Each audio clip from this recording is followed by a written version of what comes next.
warahmatullahi wabarakatuh. Baik anak-anak, bagaimana kabar anak-anak semuanya? Semoga kita semua dalam keadaan sehat dan selalu dalam lindungan Allah Subhanahu wa taala. Oke, kembali lagi sama saya.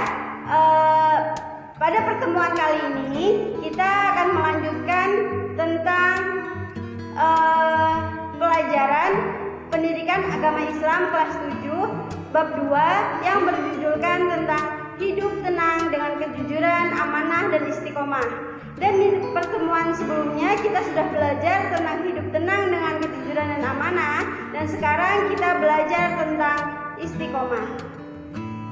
Sebelumnya kalian membaca nggak pelajaran yang sebelumnya? Ibu harap kalian semuanya paham dan membaca apa yang sudah dipelajari sebelumnya. Oke, sebelum kita memasuki pelajaran ini, alangkah baiknya kita membaca doa terlebih dahulu. Bismillahirrahmanirrahim. Oke, sebelumnya Ibu mau bertanya, apakah kalian pernah membaca apa itu pengertian istiqomah? Oke, apabila belum, Ibu akan menjelaskan. Istiqomah di sini berarti sikap kukuh pada pendirian dan konsekuen dalam tindakan. Dalam makna yang luas, istiqomah adalah sikap teguh dalam melakukan suatu kebaikan, membela dan mempertahankan keimanan dan keislaman, walaupun menghadapi berbagai macam tantangan dan godaan. Paham semuanya? Oke, kalau belum paham, Ibu akan menjelaskan. Jadi, istiqomah di sini dengan pendirian yang kukuh, konsekuen dalam tindakannya. Contohnya, apabila anak-anak setiap harinya itu menghafal satu ayat, berarti harus terus-menerus menghafal Al-Quran setiap harinya dan selalu murojaah. Contohnya setiap harinya satu ayat, dan bisa ditingkatkan lagi, satu hari itu bisa 2 ayat, 3 ayat, bahkan bisa 1 surah. Paham anak-anak? Walaupun istiqomah itu banyak cobaannya, banyak godaannya, tetapi kita harus selalu melawan godaan dan cobaan tersebut. Kita harus usahakan menjadi orang yang selalu istiqomah di jalan Allah Subhanahu wa taala. Oke.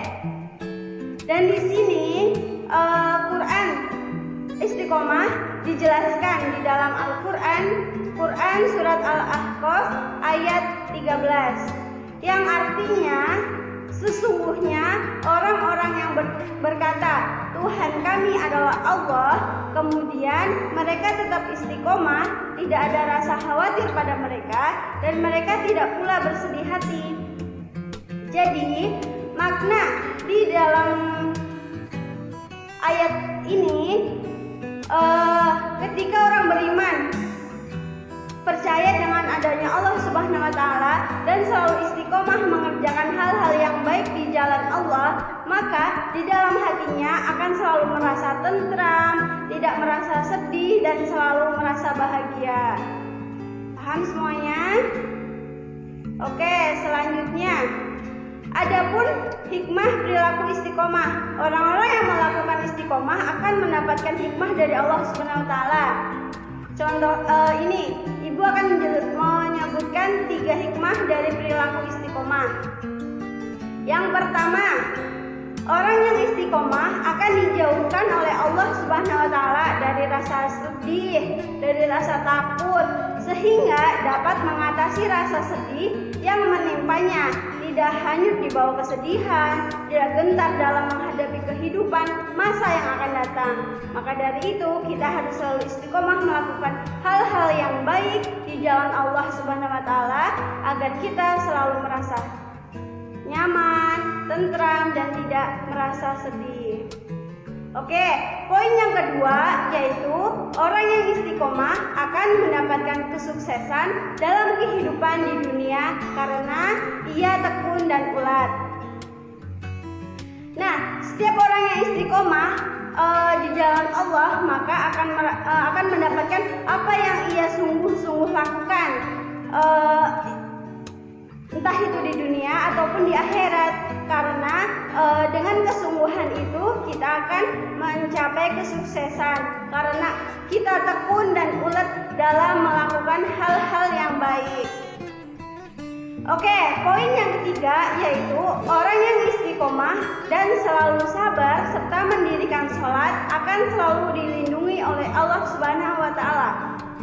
Nah, poin yang ketiga ini, apabila menjadi orang yang istiqomah maka akan selalu rasanya itu hatinya sabar, tentram, tenang, dan apabila orang tersebut mendirikan sholat maka akan dijamin bahwa dalam lindungan Allah Subhanahu wa Ta'ala.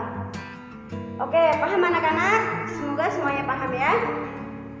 Oke, yang selanjutnya yaitu perilaku istiqomah dalam kehidupan sehari-hari. Dalam kehidupan sehari-hari kita juga harus melakukan hal-hal yang baik. Kita harus menerapkan hal-hal yang baik dan selalu istiqomah melakukan hal tersebut. Nih, contohnya selalu menaati peraturan baik yang ada di rumah, sekolah maupun masyarakat. Kita harus peraturi tata tertib yang ada di sekolah, di rumah ataupun dimanapun kita berada. Kemudian selanjutnya selalu menjalankan perintah Allah Subhanahu wa Ta'ala dan menjauhi larangannya dalam keadaan apapun dan dimanapun. Paham? Jadi maksud di sini itu kita harus melakukan sesuatu yang baik dan meninggalkan sesuatu yang buruk. Selanjutnya melaksanakan sholat tepat pada waktunya. Selanjutnya belajar terus-menerus hingga paham. Kemudian selalu menjalankan kewajiban dengan rasa senang dan nyaman, tidak merasa dipaksa ataupun dibebani. Maka kita harus mengerjakan sesuatu dengan senang hati. Apabila kita melakukan dengan senang hati, maka hati kita akan selalu senang dan hati kita selalu nyaman. Cukup sekian pertemuan